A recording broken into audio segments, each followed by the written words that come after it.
What is up, sports geeks? It's your host Josh here, back with another college hoops episode. Nick, take a breather after 4 days of, I'm sure, just 48 or what would that be? Yeah, 48 Yeah, hours of 48 if hours. you're awake, you're watching basketball. I mean, what I would say, what a series of 4 days, because it's always the best 4 days of the year, but really not many upsets. You're looking across the board. I mean, you still have all 4 1 seeds alive. You only had 1 2 seed get knocked off in the Johnnies there, which obviously I was high on plenty, but it has not been a tournament with a ton of upsets yet. But we're here to break down the Sweet 16. So ESPN does the cool little redemption bracket thing that you can do. So we're going to break down our redemption bracket here, and we'll discuss through these teams as we go. Starting off with Auburn, Michigan. Auburn beating Creighton. Creighton gave them some fits in the first half when they could not miss from three, and then Auburn, kind of worked their way back there. Baker Mazara went down with a knee injury in that game, came back to the game, I believe. So he's going to be just fine. And then we have Ole Miss and Michigan State. Ole Miss, obviously, I mean, absolutely whooping up on the shorthanded Iowa State, and then Michigan State. I was at both of those games. They gave me a scare in both of them, but they survive in advance, so nothing I can complain about there. That's the name of March right there. You're damn right it is. Well, we'll go ahead and start with the Auburn Michigan game. I mean, obviously Michigan, 2 7-footers going up against Janai Broome. How do you kind of see this game playing out here? I think this is a really interesting game. I mean, if you watched the game over the weekend with Michigan and A&M on Saturday, it was really surprising because you got to about the 10-minute mark in the second half and you saw the score and you saw that A&M was up 10. You thought this was the end of the line for Michigan. You thought they finally met their maker of a team that has really good guards, plays defense, and surely in that 10-minute period, next thing you know, you look at the end of the game. If you completely turned it off, Michigan wins by 10 plus, and you're like, well, what happened? You're like, well, what ultimately just happened in that final 10 minutes? And I give Michigan credit. I mean, this is a really really good team. Dusty May found a way to get this team into the tournament. Not only make it in his first year, but get him as a 5 seed. Probably should have been higher. And yeah, I do think that the two big men are going to be an issue for Michigan, but for Auburn, but as I've watched Michigan in this tournament, they were up 15 over UC San Diego. They got sloppy with the ball in the game. They kind of went stagnant on offense. You saw Vlad Golden getting a little bit of foul trouble, look winded, and then you saw Danny Wolf, kind of struggle to just learn how to be a 7-footer. Mm-hmm. I feel like there was way too many times in that game against UC San Diego where he's doing like these behind the back spin move, like he's trying to act like a point guard. And, Mm-hmm. like, you can just see it in the way he plays, and it's like his mannerisms. He tries to act like he's a 6'4" point guard, and I don't like it. I think if he could just act like he was a big man, but still be able to make the passes, like a lot of Right. the big men that we see in the NBA, this team would be probably, I wouldn't say unbeatable, but definitely Final Four good. Yeah. But I think you run into the problem with John Broome and Caldwell, and you're like, well, guess what? They got two big men as well that play their 4 and the 5. That are legit bruiser, hard nosed big men. And I don't see it being the end of the line for Auburn yet. I think Auburn can. I'm not going to say easily beat Michigan, but I don't think it's going to be a game where it comes down to like the final possession. I think Auburn can win this by at least 2 to 3 possessions, kind of control the whole game, and maybe Michigan has a lead at half, but I just don't see Auburn, losing this game. Yeah, I mean, I'm gonna ride with you here. I will say, I mean, credit to Michigan in that they average 14 turnovers a game, right? I believe in that A&M game against a very good defense Yeah, that Texas A&M has under Buzz Williams there.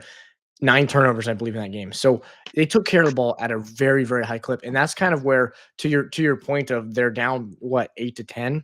I'm starting to think, Michigan. This is an area where you you can take yourself out of the game by 2 to 3 turnovers in your next 5 possessions, yep. right? And they didn't turn the ball over really at all for the rest of the game. They took care of the ball down the stretch really, really well, which is very, very atypical for this Michigan team. I will say this: I was at that Auburn Kentucky game back in early March, and I believe Kentucky had 18 turnovers in that game. Now, a lot of those ones were unforced turnovers. I'll say probably 5 or 6 of them were like I'm dribbling it off my foot, or it's going through my hands. But Auburn plays good defense. Like Chad Baker Bizarra can defend at a very, very high level, specifically on whoever he'd like to, right? And I wouldn't be surprised if Baker Bizarra even picks up like I wouldn't be surprised if they put him on Wolf. I don't think to start, right? I think to start, you're going to have either Caldwell or Broom. Yeah. But at some point, you're going to have Baker Mazar on Wolf, and he's going to give him fits because his ball pressure is very, very good. He's long enough that he can contest a lot of shots. And I also think that this Auburn team can run 5 out, right? You can or 4 out with in one in with John Broom, but John Broom can step out and shoot it. And I think that's where Creighton started to see a little bit of success too, is that when you stretch this Michigan defense and you say we're going to make Vlad Golden come out of the paint, and you have Danny Wolf on the perimeter, if they have both of them in the game, defensively, it's a liability, right? If you were going to run 5 out. So, I mean, I agree with you. I also think that this Michigan team, while they're taking care of the ball well, at some point they're going to have revert back to the mean and turn the ball over. And when you get to these later stretches of games, if you beat Auburn, when you get to the Elite Eight against either Ole Miss or Michigan State, if you turn the ball over at any point, if you were to put up 15 turnovers in a game at any point, you're not going to win. So I wouldn't be surprised if that happens. Especially against either of those two teams. They love to Yes. get out and run, and I mean, Yeah. just like we saw literally for Michigan State against New Mexico, they get out and run, and they're almost impossible. Yeah. Now that's not to say this though, is that this Michigan team, if they take care of the ball, can give Auburn fits. And Auburn has shown that they're extremely beatable this year. I think it's going to come down to the glass. I think Auburn rebounds really, really well. I think Michigan defensive rebounds pretty poorly, considering they have 2 7-footers. I don't know where they rank statistically. They're probably about middle of the pack if I had to guess. But you have 2 7-footers in your starting lineup, you should be top of the pack. So, I remember seeing several times when Michigan State played them, you have like 6'9" Kohler getting to the glass and having 4 or 5 offensive rebounds in a game.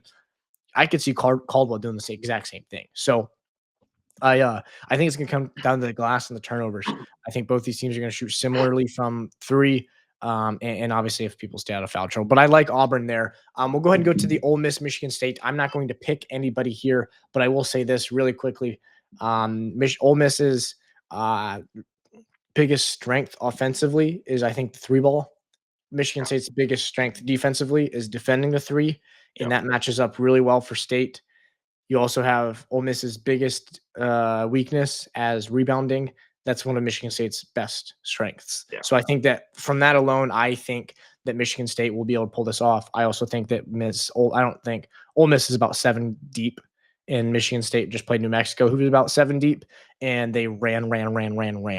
And I think that you'll see that come late in the game is when you only play 7 guys, if nobody gets in foul trouble, then, I mean, if somebody gets in foul trouble, you go down to 6, right? But if nobody gets in foul trouble, 7 guys to play 40 minutes of fast-paced, high-intensity tournament basketball is difficult.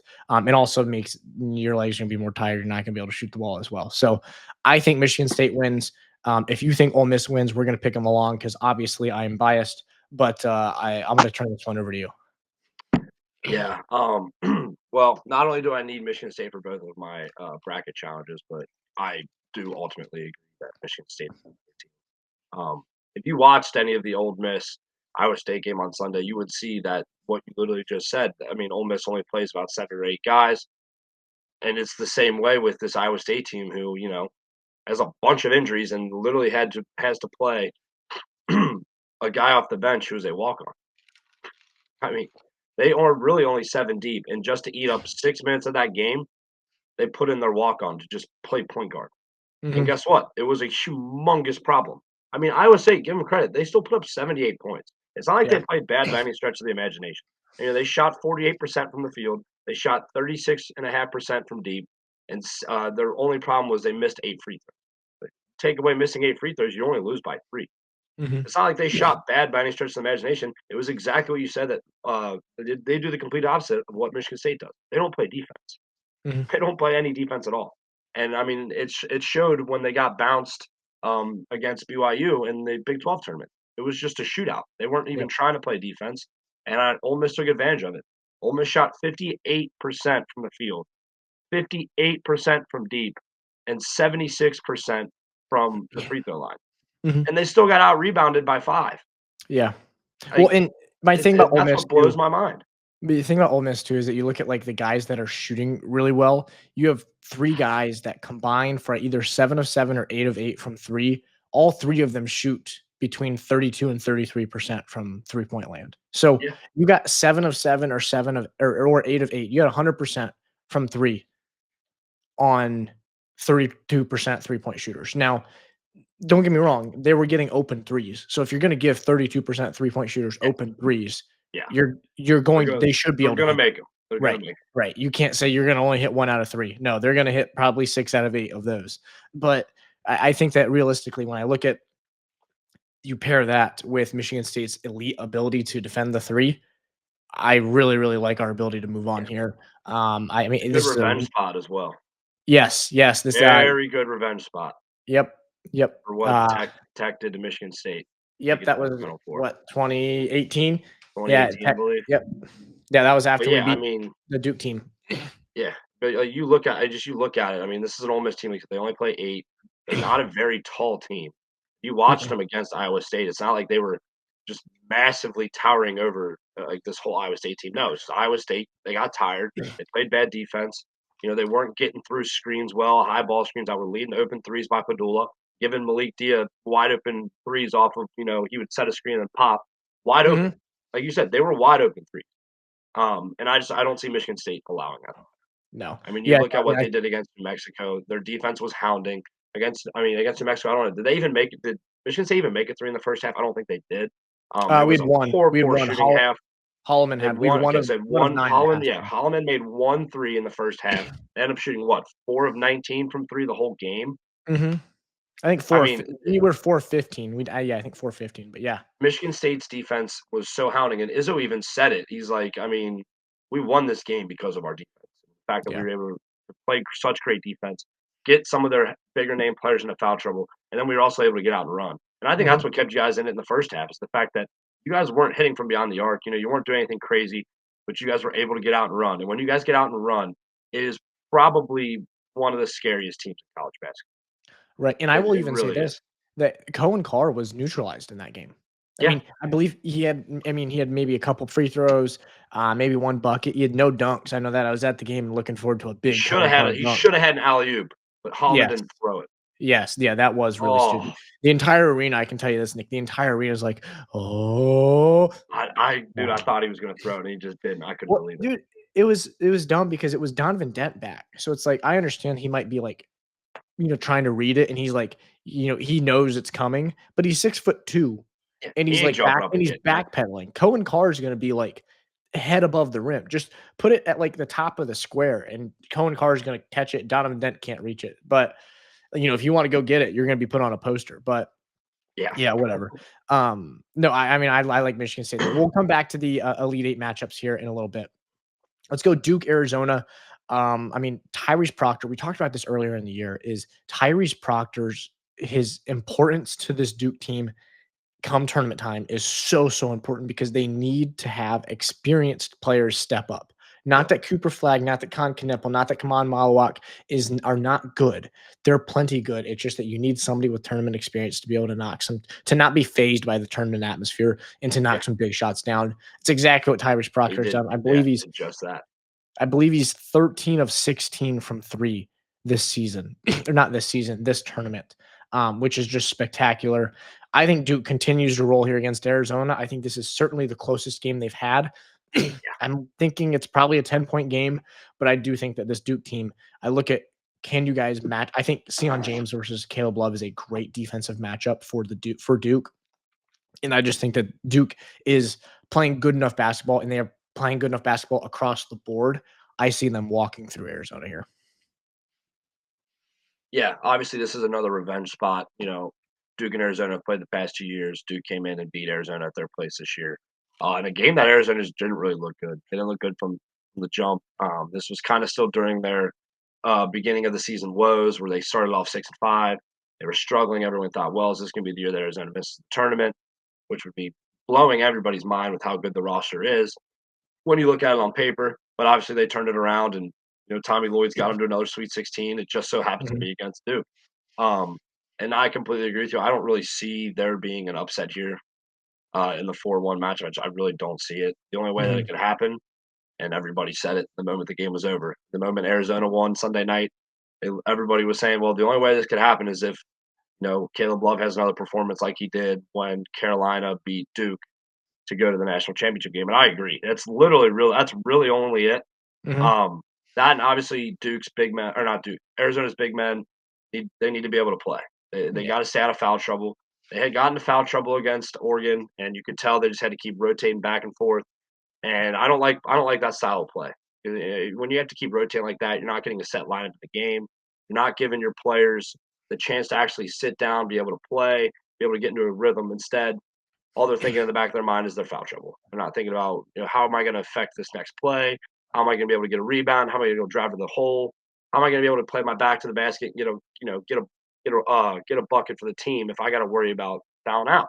Yep. Um, but no, I think it really is going to come down to, can Caleb Love have another performance where he puts up 29 and maybe we see an Arizona win because the supporting cast gives enough. But I really don't see it. I think this Duke team is definitely the best team in college basketball right now. Um, and I don't know if Arizona's got the firepower to stop them. I really don't. I would agree. I think when I look at this, yeah, exactly what you just said. I just don't think they have the firepower. Even if Caleb Love does put up 30, I still see a way in which Duke wins. So, Yeah, I I agree. I mean, I will say this: Duke has shot the ball lights out from three. We've seen kind of some of these teams win without shooting the ball well. Yeah. So when you don't shoot the ball well, can you still win? That's kind of my question for Duke, because you'd like to think to string together 5, 6 wins in a row, not and shoot the ball well every single game is going to be difficult no matter who you Yeah. are. I mean, they've done it so far, but speaking of shooting the ball not so well, Alabama really has not shot it great yet in the tournament. They're getting out and running, but they're not necessarily defending at a high level as usual, and No. they're not really clipping from three like we've seen them do throughout the season. BYU team can score the absolute crap out of the ball. I think this is maybe where we see our first upset of the Sweet 16. I think we see BYU come through. I think that Richie Saunders, what he's doing is enough of a star-studded player, and he's kind of coming into this. I'm not going to say Jimmer Fredette, but just because it's a BYU guard that can shoot it well from three, this kind of star role as emerging in March. I think that this BYU team is efficient enough on offense that when you pair it with Bama's fast pace, the whole Bama, we're better at offense than you. Fast pace means more possessions. More possessions means the ability for you to play with us is smaller. I think with BYU, it doesn't make that smaller. I think maybe it even makes it bigger because I think it exposes Bama's defense a little bit more. I think this BYU team, if you're going to get out and run, you better defend the three. And I think the Bama team has not played against a team that has even shot the three at all yet. I mean, St. Mary's didn't even try to shoot the Yeah. three. So I think that realistically, BYU has five guys that can shoot it from three at all times, and they're really efficient on offense. I like BYU to win this game. I would have to agree. And as much as I obviously don't want to say it because I don't want to keep bringing up my bracket challenge, but I had Bama going pretty far because, you looked at them the way they ended the year, you really thought that they were starting to click. They're starting to find it on the offensive end, and they were outscoring people. It's becoming a problem. And you've seen it in the first two rounds of the tournament. You look what they did against Robert Morris. I mean, that game was an absolute dogfight. They looked horrible. They couldn't pull Mhm. away. They'd get a bucket to go up 10-12, and next thing you know, the lead would be back down to 6 or 8 because they don't play defense. They haven't played defense the whole tournament. And I think that's really disappointing because this Alabama team has enough firepower on the offensive end. Even when they have a cold night, if they play even a lick of defense, they're still going to put up 70 to 80 points. Mhm. They don't play any defense. And like you brought up with St. Mary's, St. Mary's in the first round was down 15 plus to Vanderbilt. I mean, they were like 1 of 12 from the 3-point line. This team was missing wide open threes. And I mean, I guess that's a discredit to St. Mary's because they're just terrible. Quit ranking St. Mary's as a 7 in the tournament. This team is they're not good. I hate to go on this rant, but St. Mary's is not good. I'm sorry, they aren't. This happens every year with St. Mary's. They just somehow got lucky, came back and won. They usually lose in the first round. I can't stand St. Mary's. I think that they're just a joke of a team. Um, but no, enough St. Mary's. But yeah, Well, real Bama, quick, no, real Bama, quick Bama about St. really got Mary's. lucky in that game. Yeah, I real think quick Bama about got St. lucky. Mary's too. I mean, the West Coast Conference Championship game, they were 1 of 15 Yeah, from 3, a lot of those wide open with 18 turnovers against Gonzaga. So, yeah. I know that we watched Gonzaga, I mean, come in and dominate Georgia, but, like, 1 of 15 from 3 and 18 turnovers, that's enough said for me. You know what I Yeah. mean? Just you look at this BYU team, they're 10 deep. Yep. They only had one guy, and that was Richie Saunders, who played 30 minutes plus. Like, this team is so deep. They're not afraid to go to their bench when they need to, and they can rely on their bench guys. I think that's, like, the biggest thing you look at here is, like, you got a Mhm. team that you can go to the bench, you can rely on this team. I mean, against Wisconsin, they shot 50% from the field, 46 from deep. They only missed one free throw. They went 15 to 16 from the free throw. And they out rebounded Wisconsin by 9. This is a team that not only attacks the glass, but they shoot the lights out of the ball. And I think if you're going to give me a team that is just like Bama, they're great on the offensive end, they shoot the lights out of the ball, but they're willing to sit down and play even just a little bit of defense, then I'm all in. I'm Mhm. all in. And I Yep. think that's going to be Bama's downfall, whether it's in this game or the next, even if they make it to Duke.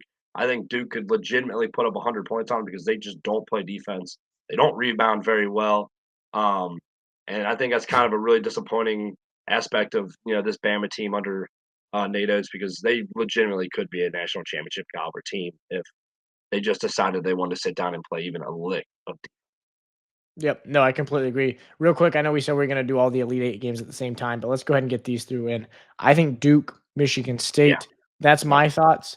I mean, yep. obviously, providing a brief analysis. I think Duke just has too much firepower for BYU, and I think that they defend at a high enough level that the much higher level than Bama. I think they're going to be fine there. The Sion James is one of the best. He was not a finalist for Defensive Player of the Year.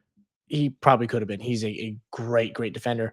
And then I think Michigan State, it's just time. It's Izzo's time. They're going Yep. to rebound the ball really well. They defend the 3-point line extremely well, and they have bodies to throw at Broom. That means that a guy like Miles Kelly, Denver Jones, much more difficult for them to get it going. Obviously, Todd Pettiford as well. Todd Pettiford has to get to the rim. That's going to be kind of the difference in the game to me. Chad Baker-Mazar has got to be able to shot create. Those two lefties have to be able to shot create, and Broom has to have a good game. I think even if all three of those happen, if all three of those happen, they're going to win. But I think if you get 2 or 3 of those happening, Michigan State can still win just because I think that Akins is starting to step into his role. He's starting to shoot the 3 ball well. We haven't seen that all year. And this Michigan State was a 2 seed that won the Big Ten. Yep. So if Akins starts to shoot the ball well, it's really dangerous. That's my thought. I know we're going to kind of speed through the West and the Midwest here. Do you have any changes that you'd like to make to the Final Four there? No, I couldn't agree more. I mean, I think Duke right now is playing like the best team in all of college basketball. And you look at the way Michigan State's playing. Michigan State's a fantastic team. They beat you on both sides of the ball. They love to get out and run. You have one of the best coaches, if not the best coach, in this whole tournament right now. And like I don't know, like I showed you earlier, he's locked in to this tournament. He Yep. does not give a shit about the transfer portal being open. He doesn't give a shit about anybody coming to try to see if any of his players want to leave.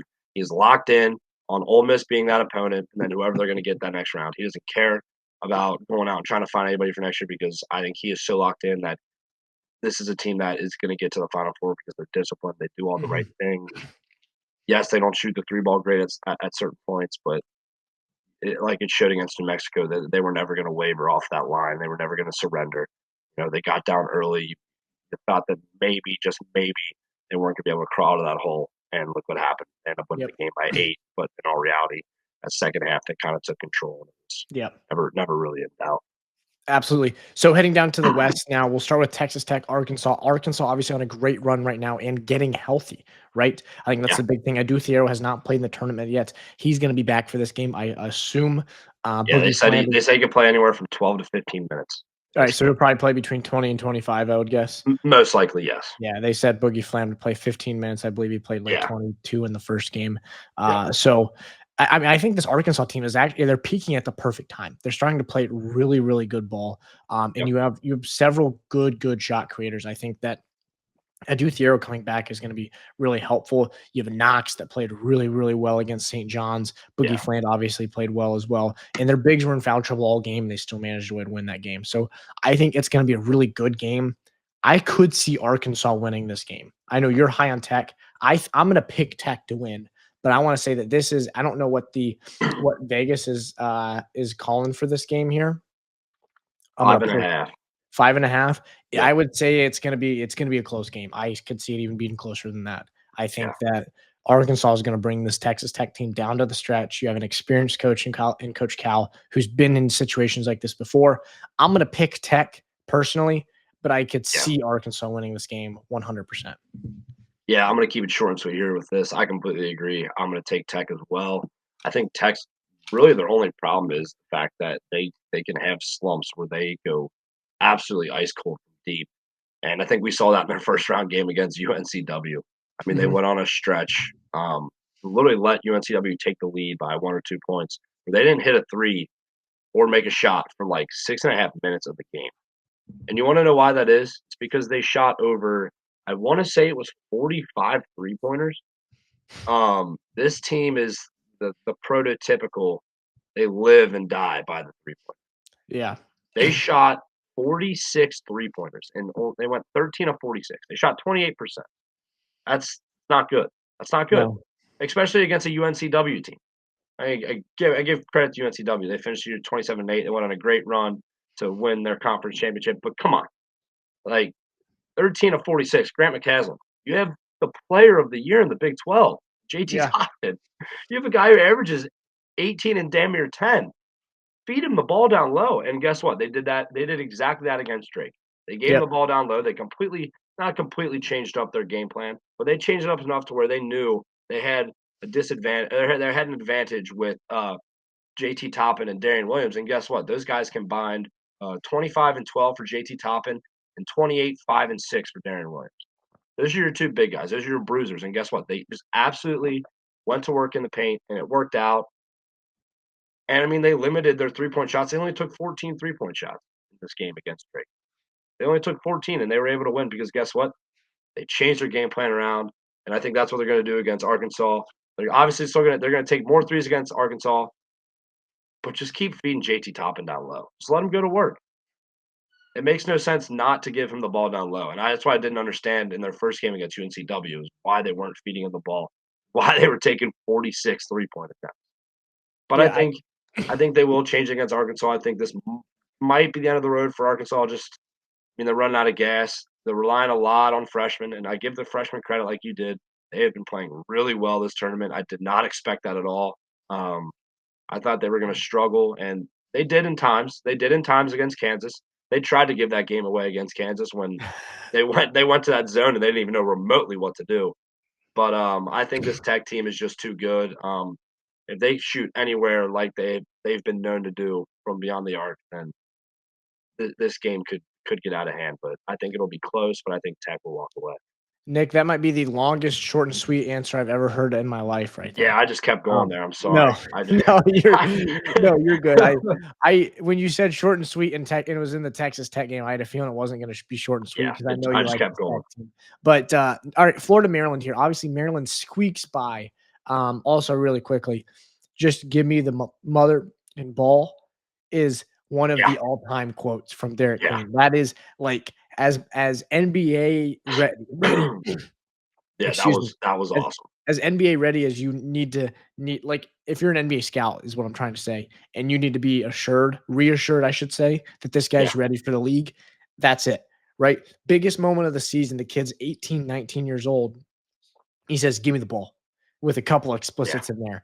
yep, And what do? You give him the ball and he wins you the game. So huge out of Maryland, but I think Maryland, what they showed there is that there are some clear issues with this Maryland team, and yeah, we've known what it is. It's they're yeah, relying on the three ball, and they're not deep. And I think this Florida team, who is deep and yep, is extremely good at rebounding and extremely good at attacking the basket, I think they could get Maryland in foul trouble in this game. In the second, Maryland has to play anybody out of the five. I mean, I think Geronimo is probably the guy that's going to get the most minutes. yeah, Anytime they have to play somebody outside of that five, I think that this is going to be really, really concerning. I also think Florida just played terrible basketball against UConn yeah. and won. If I'm Maryland, that's not what I want to see because Florida's not going to play terrible basketball for many more games. I think they turn around here, and I think Florida wins this game, and I think they beat Texas Tech, and we see Michigan State, Florida in the Final Four there. Okay, this time I will actually keep it short and sweet. Yes, Florida is the best team, one of the best teams in the country. I mean, if they had a bad game against a really good coached UConn team and still put up 77, if that's a Yeah. bad night for them, then yeah, give me Florida. I'll take it. Yep, and I think, as we'll get into the Michigan State Florida game here, I'm not gonna let Michigan State go any further. I think Florida here is who we Yeah. see win this game. I think what they have here is they've a good combination between Will Shout out Richard, Walter Elijah Martin, Clayton. and Walter Clayton. Yeah. Walter Clayton was so bad in that game, That all step back game, three he hit, oh my in gosh. step back, sidestep threes as their season's on the line. Yeah, He's insane. spectacular. If somebody's gonna win player of the tournament and it's not Cooper Flagg, I would suspect that it's gonna be Walter Clayton. Yeah, I mean, I would definitely Don't agree. get me I wrong, mean, it look, got him put Tyrese into Proctor the could win it. Tyrese Proctor could win it. If the yeah. way they're playing right now, if the season ended right now or the tournament ended right now, Tyrese Proctor would win player of the tournament. But I mean, they put out what I think it was earlier today, the Jersey Mike's Player of the Year or something. It was like Janai Broom, Flag, Walter Clayton's playing so well, he put himself up there, and then they threw Braden Smith in there for some reason. I don't know why, but yeah, I mean, that's a good transition there for us. Walter Clayton is legitimately playing that well to where he is like the third best player in college. Yes. Yes, he is. So that's a good transition there. Perfect. So let's go over to Houston, Purdue. This Houston team, I think I'm going to keep this really short and sweet. They play elite level defense. Purdue is Yep. bad when you turn them over, specifically Braden Smith. Even in that game against McNeese, he had, I think, 8 turnovers in that game. You're not playing against McNeese State's defense. You're playing against Houston's now, and McNeese State plays good defense. Houston plays even better. You also have Joseph Tugler, who I believe is a finalist for the Defensive Player of the Year. Yeah, Between him and Jawan Roberts defending Trey Kaufman-Renn, I think you're going to I make see no Trey problems. Kaufman-Renn work on the offensive end or work on the defensive end, and then I also think you're going to give him fits on the offensive end, and then you're also going to force this defense or force this Purdue team to turn the ball over. I like Houston here. I'm going to keep that's as short and sweet as I can keep it there. Yeah, I mean, like you said, turnovers were a massive problem. I mean, they won by 14. They were up by a lot more than that the whole game, but they Mhm. still had 19 turnovers to McNeese's only 11. Yeah. And That's it's a problem. if it wasn't for McNeese allowing wide open threes whenever Purdue wanted it, Yeah, this game would have been really, really close. I mean, Like, McNeese outscored him in the paint 32 to 24, and yeah, McNeese was by far the smaller team on the floor the whole game. right. They will not, Um, my, Purdue will be the smaller team. my only issue in this game, and I have a massive issue with this whole region, just based on the fact of where it is, and it now makes sense to me why Houston wanted to be the 1 seed in the West. I get it now. It makes sense.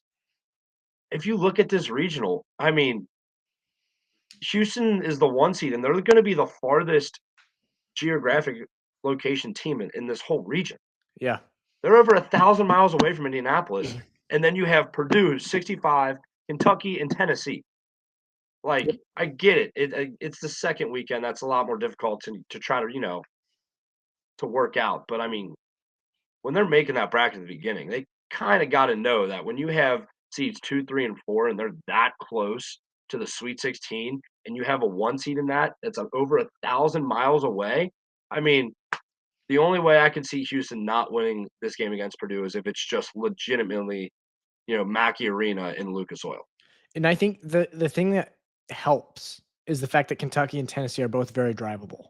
because it's one session, right? It's not 2 sessions, it's one session. Yep. So Kentucky and Tennessee are going to pack the place too. They travel well. Yeah. And so Purdue is going to be probably have 50%, and then Yeah. Kentucky and Tennessee will probably each have 20, and Houston might have 10. Yeah. They'll But have their little section by the bench like that every team has. But I yeah, mean, but, like, if this crazy. was if, say, like, Texas Tech and their 2 seed was Bama, then Purdue might have 75, 80% of the people Yeah. here. They'll have the So, whole they'll I have the think whole stadium. I think Kentucky, Tennessee, as we kind of transition into this game now, is actually really nice for Houston to have. It means whoever you play in the next round is also gonna travel well, but Yeah. I like Houston over both Kentucky and Tennessee more than I like them over Purdue. So going over to this Kentucky Tennessee team or matchup, Kentucky is a team that we hyped up all season. We hyped them up, we hyped them up, we hyped them up, and Yep. we pulled out at the last second because of injuries, right? Yeah. Lamont Butler's shoulder did not look good. You have Jackson Robinson with the wrist out for the year. and then they come into the tournament and they play well based off of everything that we've said.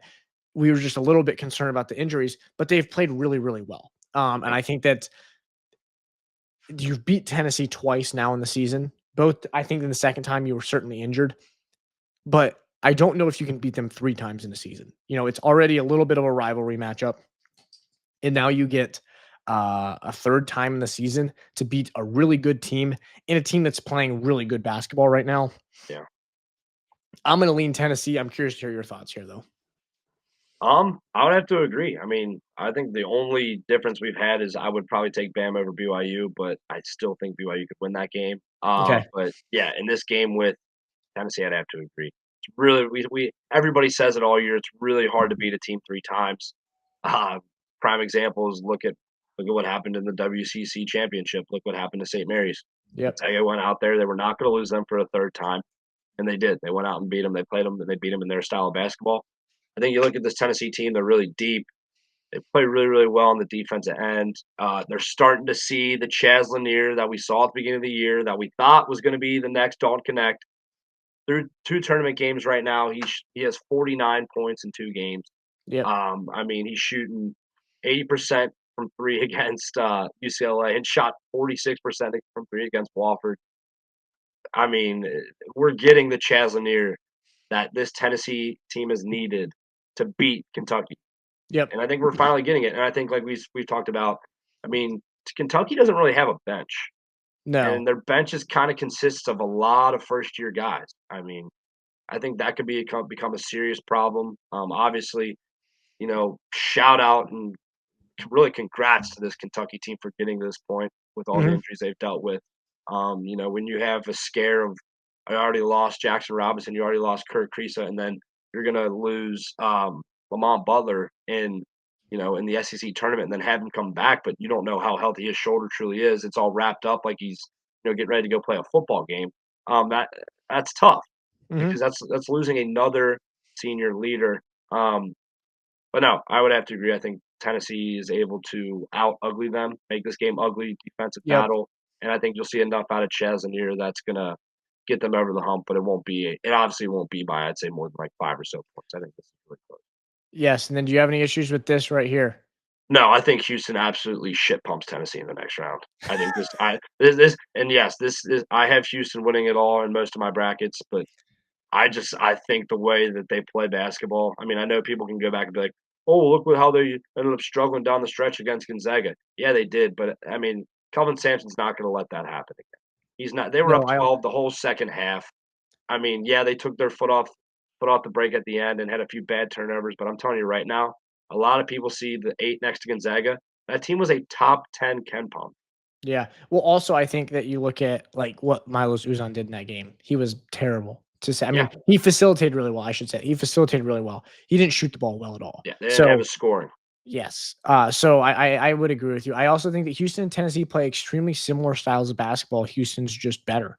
Yeah, Like they just score a lot better than, yes, they and they both play a clamp. lot harder defense. Yes, they both clamp down on defense. But like a guy like Zakai Ziegler, I think he might struggle against this, the intensity and getting to the rim. He's certainly going to struggle. I think Chaz Lanier, when you have to defensively play against somebody like Emmanuel Sharp, it's going to be difficult. So I like that.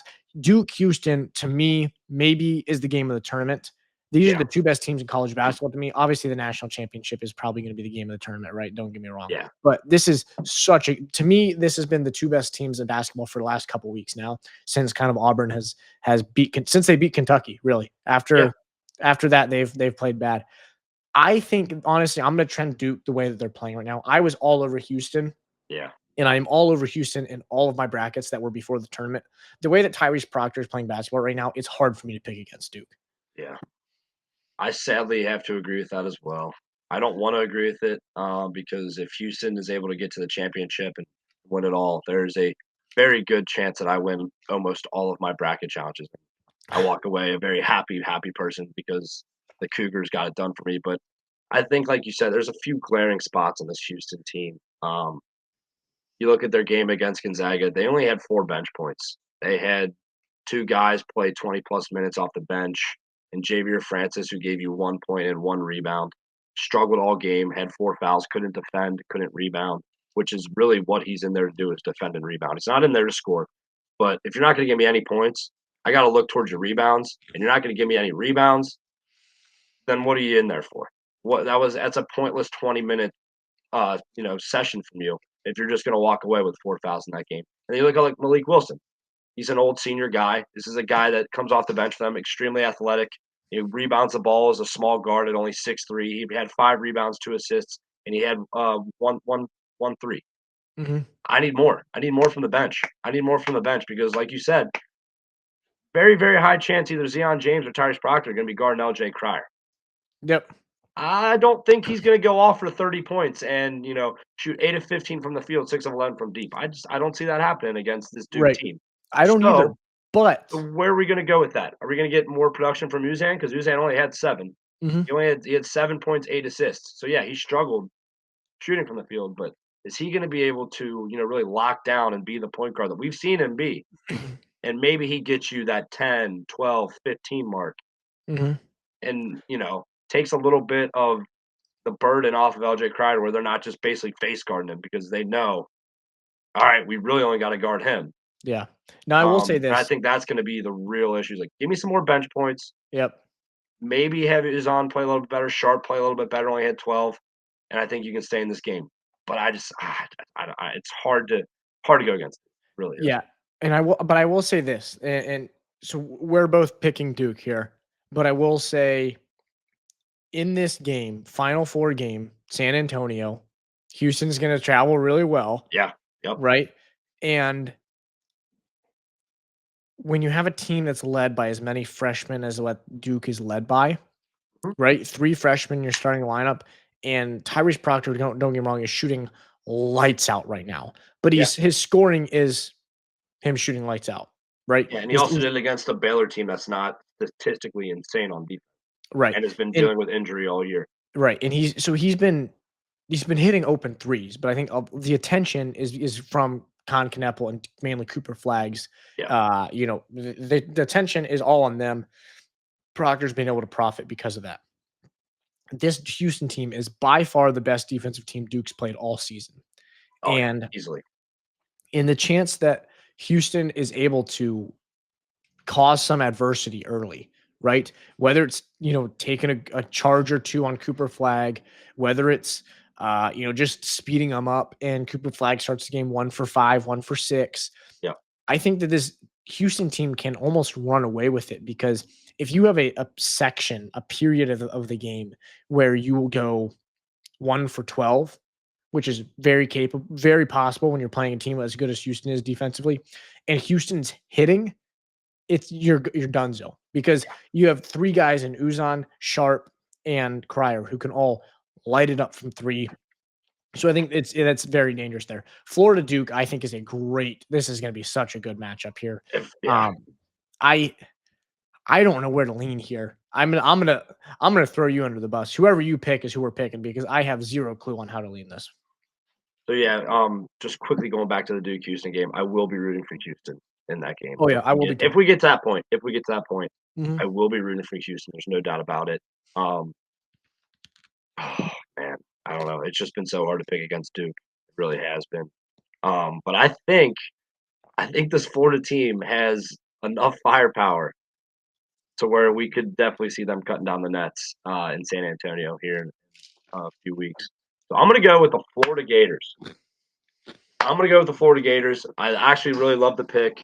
You know, the way they played against UConn, how bad it really was at the beginning was obviously wasn't great. But I give a lot of credit to Danny Hurley. He came out with a game plan, stuck to it. It worked. But guess what? Florida was still so good they were able to overcome it. And I think you just look this rotation of big men that Florida has down low. I mean, you can just keep throwing whoever you want at Cooper Flag and Von Watch. Just keep Yep. tossing whoever you want in there. And I think that you look at the guard play, the experience that this Florida Gators team has. They Yep. have a guy in Elijah Martin who's played in the same atmosphere, the same type of game. You got a guy in Walter Clayton who played 2 years under Rick Pitino at Iona, a Yep. guy who can shoot the ball from anywhere on the floor. We saw it against UConn. I think they have the firepower to get it there. I don't think Duke's good enough on the defensive end to really stick with Florida. And I think this is like a high scoring game. I think we see like 86 to like 82, 86 to 81. It's going to get played in the 80s. It's going to be a high scoring game. And I think, while yes, a lot of people are going to really whine about how chalky this tournament's been, these are the matchups that you want at the Yeah. end of the day. As Yes. much as people don't want to say it, these are the matchups you want.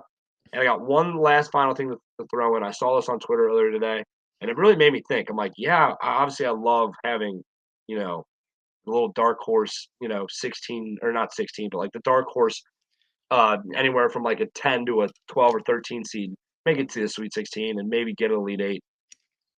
I also like having no blowouts in the Elite Eight and on.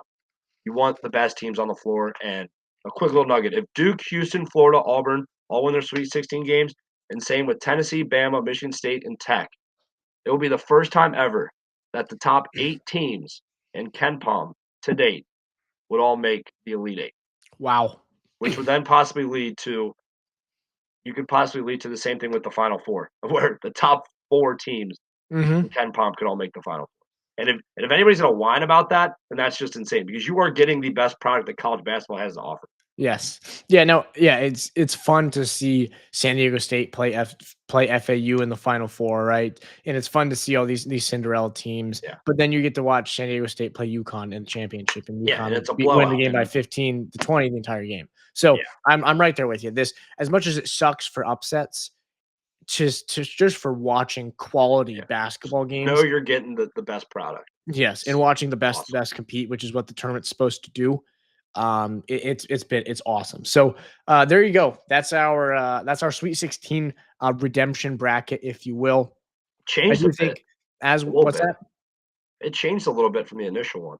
Yeah, yeah. Well, the initial one, I think we had Houston over Florida. I know we had Houston winning it all. Yeah, I think it was Houston over Florida, but I think that was really the only changes from the Final Four. Yeah, but I mean, I think realistically, um, it's going to be a what we're going to see is the next 4 time slots, right? With the Sweet 16, Elite Eight, I Final mean, Four championship these are all games are going to be insane.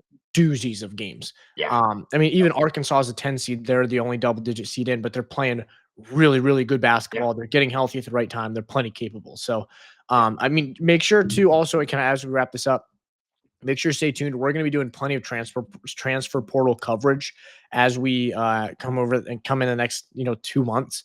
It is going to be hectic. Yeah, It's going to be already important is to kind after of stay day on top one. of the ball. What's that?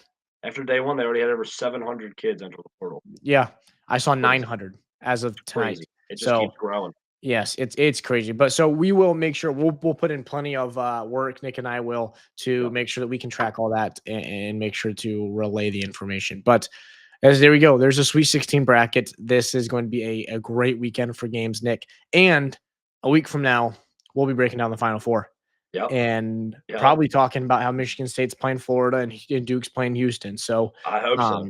yeah, I hope so. Fingers crossed. me too. But other than that, this has been the Sports Geeks podcast. They play, we talk. Thanks for watching, guys. Peace.